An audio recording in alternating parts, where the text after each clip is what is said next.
All right, hi, I'm Andrew with Alder Creek Kayak and Canoe, and today we're going to talk about repairing cold cracks in Royalex canoes.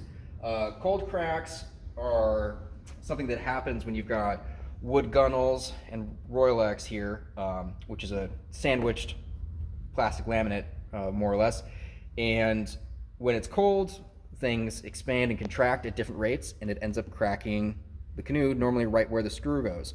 So we had taken the gunnels off of this boat to sand and oil them, and found that there was a lot of damage hiding under there, which needs to get fixed. Otherwise, this boat risks having a catastrophic failure. So we're going to walk you through today how you do that and what you need to do it. So here are the tools that you're going to need. A drill with a very small drill bit. What we'll do is we'll drill out the very end of the crack so it doesn't keep running, much like fixing ABS boats. We've got a jigsaw, and then we're going to use that to saw down the crack, and that creates space in the Royalex to allow our epoxy to fill in and properly bond those two pieces together. We've got a triangle paint scraper for beveling out that channel, again for better adhesion with our epoxy. I think a utility knife is nice to get all the little fuzz and debris after you make your cut out. We've got some packing tape, some masking tape, a marker to make sure we can get a clear line, and then for our cut, and then our G-Flex epoxy and some gloves. So without further ado, let's go ahead and fix this one. All right, so we'll find the bottom of this crack, and this one really on the inside goes all the way down to about the O. And putting the first hole in the boat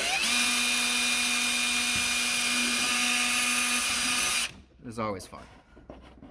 Okay, so that'll keep that from running away on us. Now,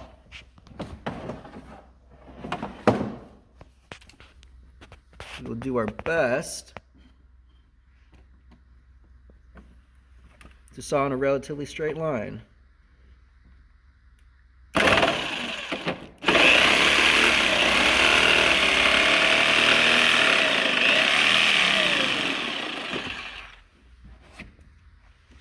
Now, another reason to use a jigsaw is while this crack is pretty darn straight, you could use a handsaw. Sometimes they'll have curvature to them, and we tried using a Dremel, but it didn't really follow a path very well. So, if you had a hacksaw or a coping saw even, those could likely work as well.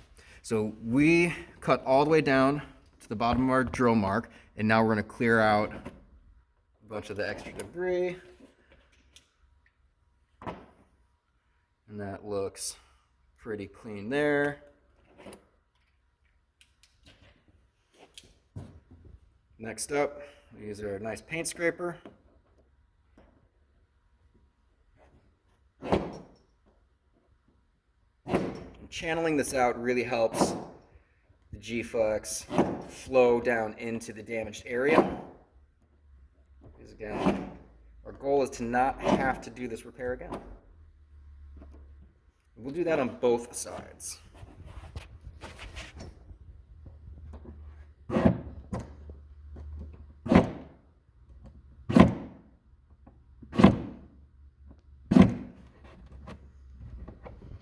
Should be pretty good, a few passes.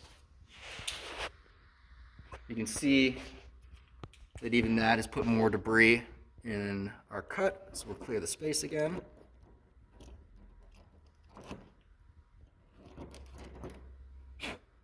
If you had an air compressor, that would be a great tool to help knock all that junk out.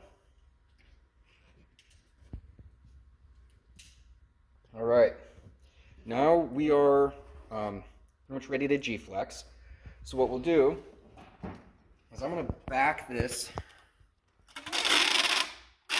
with a piece of packing tape so that when we fill this void with the G-Flex epoxy, it doesn't run out the backside and just run down the canoe.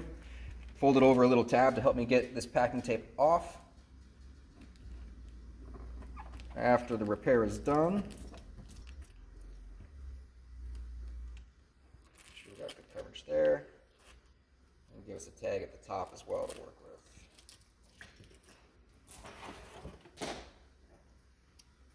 also realized I skipped using the Sharpie marker to mark my line, so I had a really clear, visible line.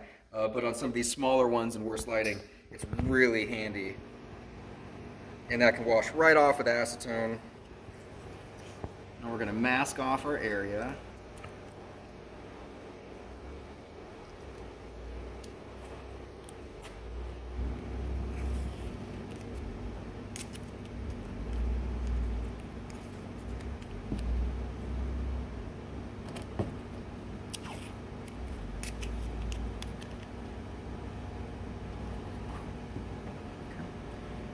And now we're ready to epoxy.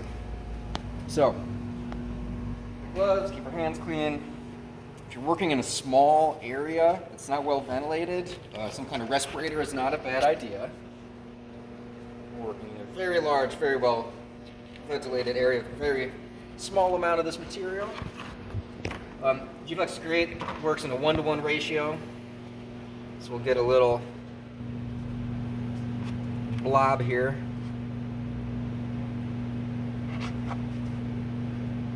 Of our resin and our hardener.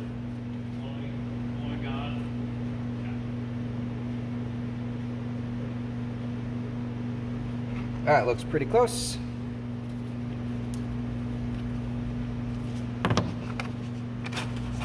Get this all mixed up.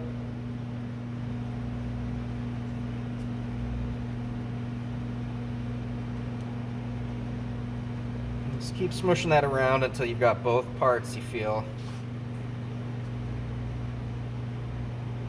cleaned up. We'll bring our little repair palette over here. And then this will take just a moment. Just be patient with this last part. Found getting a nice glob up on there. Lining it up on the damaged area. If your cut is wide enough that you can use your popsicle stick to push it in there, great. Oftentimes that's not the case. You could open up that cut if you like, just run the jigsaw some more, or just pretend like you're grouting tile and pack a bunch on there and just kind of smush it in. And I'll keep doing this until I feel like I've got excess smushing out and away from the damaged area.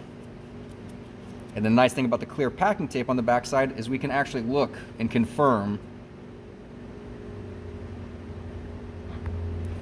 that it did in fact work its way through.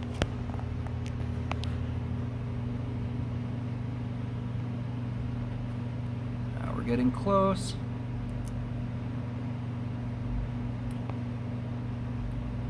Even at the top, if you can get a shot right down the top of that crack, we can see it filling in, or I can. I don't know if that shows up on the camera, as we're just squishing material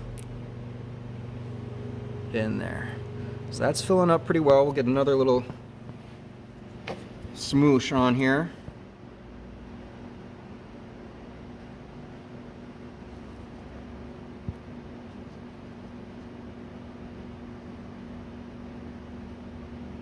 Don't worry about filling up the hole where the screws were. We will re-drill that out or change the location.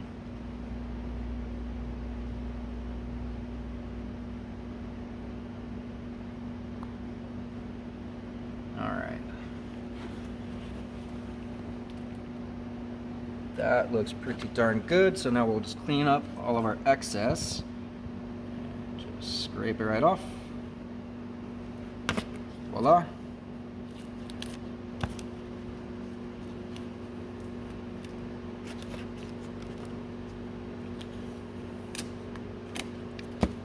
Now with our masking tape pulled, we'll do one more piece.